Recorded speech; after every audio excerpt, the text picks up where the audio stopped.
Le silence est un espace vide. L'espace est la maison de l'esprit éveillé. Bouddha. Tu t'es déjà demandé quel pouvoir transformateur a le silence? Dans l'histoire d'aujourd'hui, on va suivre le parcours d'un jeune homme qui découvre l'impact profond d'être silencieux dans des moments cruciaux. Découvre comment accueillir le silence peut apporter sagesse, compassion et paix intérieure dans ta vie. Reste avec nous jusqu'à la fin pour découvrir ces précieuses leçons et voir comment elles peuvent enrichir tes interactions quotidiennes et ton bien-être global. Dans un village tranquille, niché au pied de l'Himalaya, vivait un sage moine nommé Maître Chen. Connu pour sa compréhension profonde de la vie et sa capacité à trouver la paix au milieu du chaos. Maître Chen partageait souvent sa sagesse avec les villageois, en quête de conseils. Ses enseignements, ancrés dans les principes du bouddhisme, mettaient en avant le pouvoir du silence, dans divers aspects de la vie. Un jour, un jeune homme nommé Hiroshi arriva au monastère de Maître Chen. Hiroshi était connu dans le village pour son caractère impulsif et sa tendance à parler sans réfléchir, ce qui entraînait souvent des conflits et des malentendus. En quête de paix intérieure et désirant améliorer ses relations, Hiroshi s'approcha de Maître Chen pour obtenir des conseils. Hiroshi trouva Maître Chen en train de méditer sous un grand arbre bodhi, ses feuilles bruissant doucement dans la brise. L'air était rempli d'une sensation de calme et de tranquillité. En voyant le visage inquiet d'Hiroshi, Maître Chen l'accueillit avec un sourire chaleureux. « Maître Chen, » commença Hiroshi, « je me retrouve souvent au cœur de conflits et de malentendus, parce que je parle sans réfléchir. Comment puis-je trouver la paix et améliorer mes relations ?» Maître Chen hocha la tête avec compréhension et dit « Hiroshi, le silence n'est pas seulement l'absence de bruit, c'est un état d'être profond. Comme l'a dit le grand maître zen vietnamien Thich Nhat Hanh, le silence est essentiel.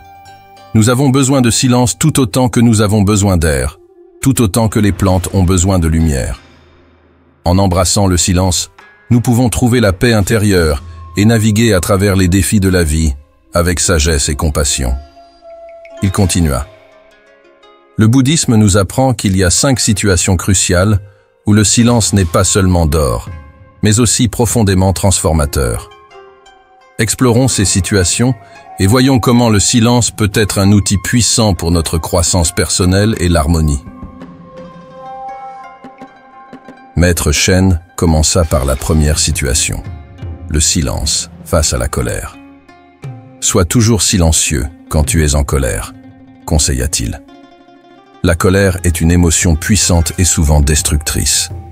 Quand nous sommes en colère, nos mots et nos actions sont alimentés par cette émotion intense et peuvent mener à des conséquences inattendues. Il expliqua « Le bouddhisme nous enseigne que la colère naît de l'attachement, de l'aversion et de l'ignorance.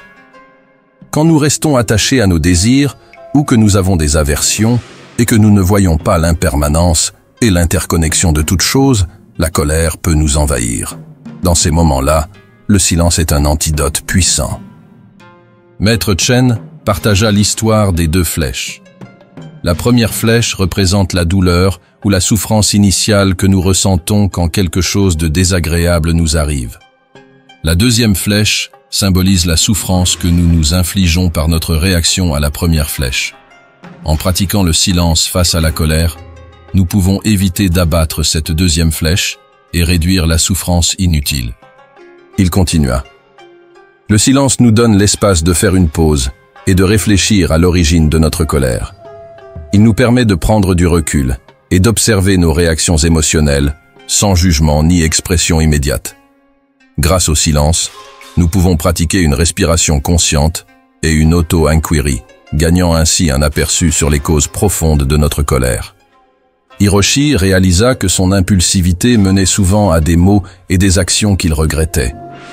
Il commença à pratiquer le silence chaque fois qu'il sentait la colère monter en lui, utilisant ce temps pour réfléchir et apaiser son esprit. Cette pratique l'aidait à répondre aux situations avec plus de sagesse et de retenue. La prochaine situation dont le maître Chen a parlé était le silence face aux rumeurs et à la calomnie. Restez toujours silencieux quand vous entendez des ragots et de la calomnie, a-t-il conseillé. Les ragots et la calomnie sont comme des flèches empoisonnées, qui peuvent blesser non seulement la personne dont on parle, mais aussi celle qui parle. Il a expliqué, dans le bouddhisme, le discours juste est une ligne de conduite éthique fondamentale qui souligne l'importance de parler avec vérité, gentillesse et bienveillance. Les ragots et la calomnie violent ces principes et peuvent créer disharmonie et souffrance. Le maître Chen a partagé. Le silence face aux ragots a plusieurs fonctions. D'abord, cela nous empêche de participer à un discours nuisible.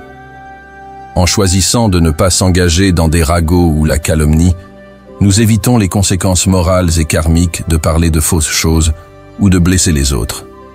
Ensuite, le silence nous donne l'occasion de réfléchir à l'intention derrière les ragots ou la calomnie. Agissons-nous par envie, colère ou peur? Il a continué.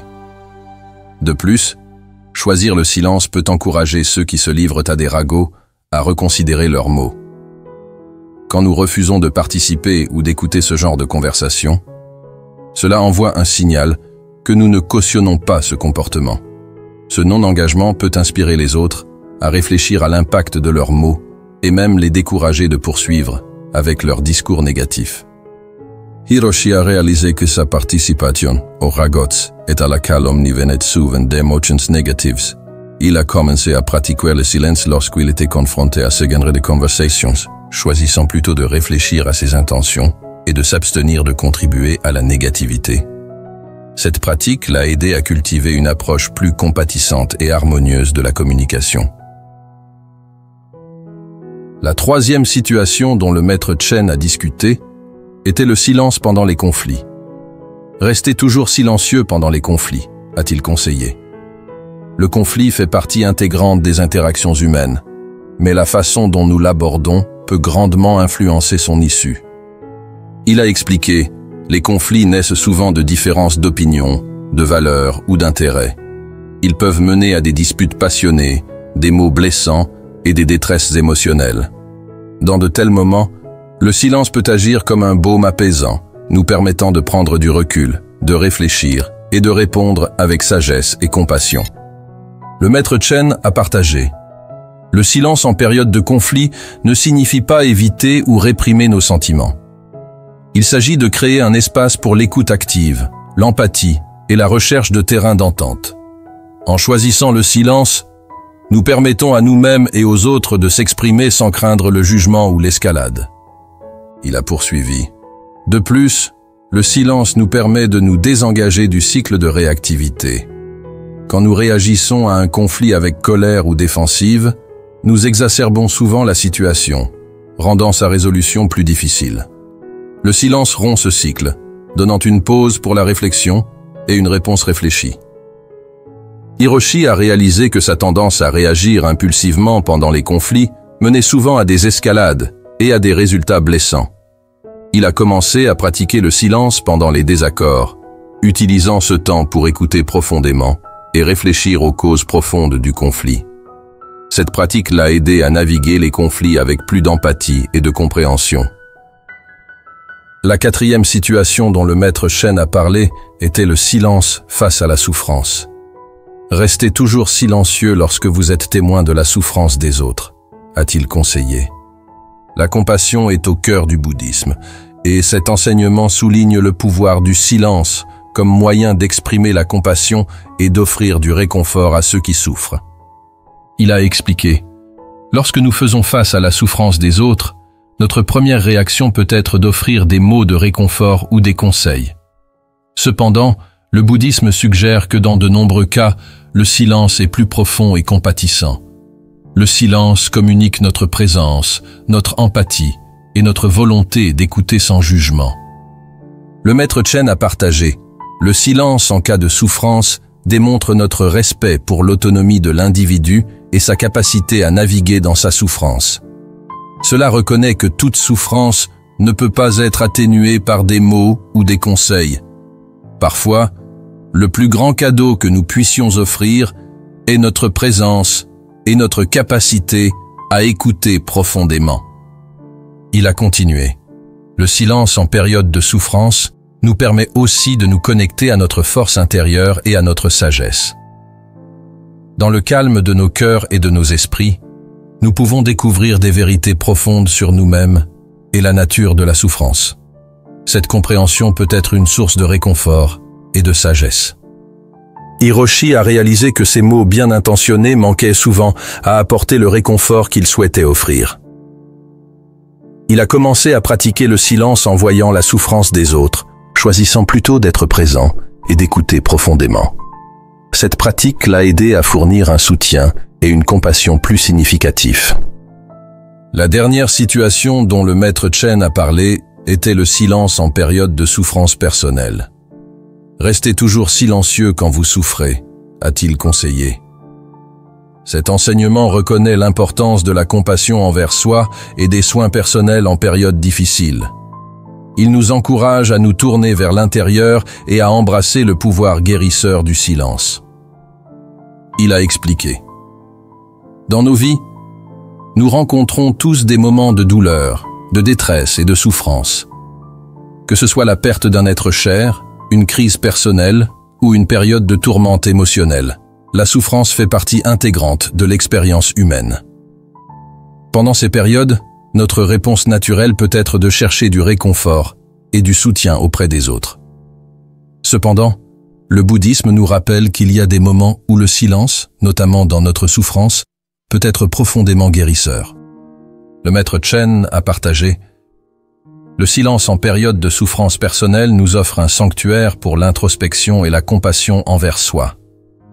C'est un espace où nous pouvons reconnaître notre douleur sans jugement, nous offrant la même gentillesse et compréhension que nous pourrions étendre aux autres. Il a poursuivi. Dans le silence, nous pouvons aussi nous connecter à notre force intérieure et à notre sagesse. Le bouddhisme enseigne que la souffrance fait partie de la vie et peut être une source de croissance et d'intuition. Dans le calme de nos cœurs et de nos esprits, nous pouvons découvrir des vérités profondes sur nous-mêmes et la nature de la souffrance.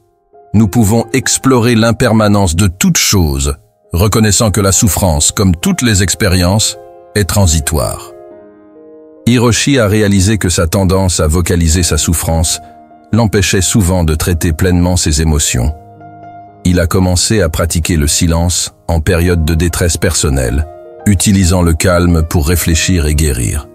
Cette pratique l'a aidé à cultiver plus de résilience et de compassion envers lui-même. Au fil des ans, Hiroshi a continué à mettre en pratique les enseignements du maître Chen. Il a découvert qu'en embrassant le silence face à la colère, au ragot, au conflit et à la souffrance, il pouvait naviguer dans les défis de la vie avec plus de sagesse et de compassion. Ses relations se sont améliorées et il a découvert un profond sentiment de paix intérieure. Un jour, Hiroshi est retourné voir le maître Chen avec un sourire radieux. « Maître Chen, je ne peux pas vous remercier assez pour votre sagesse. Vos enseignements ont transformé ma vie. Je ressens un équilibre et une harmonie que je n'aurais jamais cru possible. » Le maître Chen a souri chaleureusement et a dit « Hiroshi, le chemin de la sagesse et de la compassion est continu. En embrassant ces principes, tu as trouvé ton propre chemin vers la paix et la compréhension. N'oublie pas, ce parcours est continu. Continue à pratiquer et approfondir ta compréhension de ces enseignements. » Hiroshi a hoché la tête, rempli de gratitude et d'un sens renouvelé de but. Il a juré de continuer à pratiquer et à partager les enseignements du maître Chen avec les autres. Inspiré par sa transformation, Hiroshi a commencé à enseigner aux autres du village sur le pouvoir du silence. Il a organisé des ateliers réguliers et des séances de méditation, guidant les gens dans les pratiques de pleine conscience, de conscience de soi et de silence compatissant. Le village est rapidement devenu un centre de tranquillité et de bien-être, avec des gens des zones environnantes venant apprendre et pratiquer ces anciennes techniques. La sagesse du maître Chen s'est répandue loin et large, touchant la vie de nombreuses personnes. Les enseignements du maître Chen sur le pouvoir du silence ont offert un chemin vers la paix intérieure, la sagesse et la compassion. Le parcours d'Hiroshi de l'impulsivité et du conflit à la paix et à la compréhension, a démontré le pouvoir transformateur de ces principes. Alors qu'Hiroshi et les villageois continuaient de pratiquer et de partager ces enseignements, ils ont découvert que le véritable équilibre et l'harmonie viennent de l'intérieur. En embrassant le silence face à la colère, au ragot, au conflit et à la souffrance, ils pouvaient naviguer les défis de la vie avec grâce et sagesse. Si vous avez aimé cette histoire, pensez à vous abonner à notre chaîne pour d'autres récits éclairants. Cliquez sur la vidéo affichée à l'écran pour poursuivre votre voyage d'apprentissage et de découverte de soi.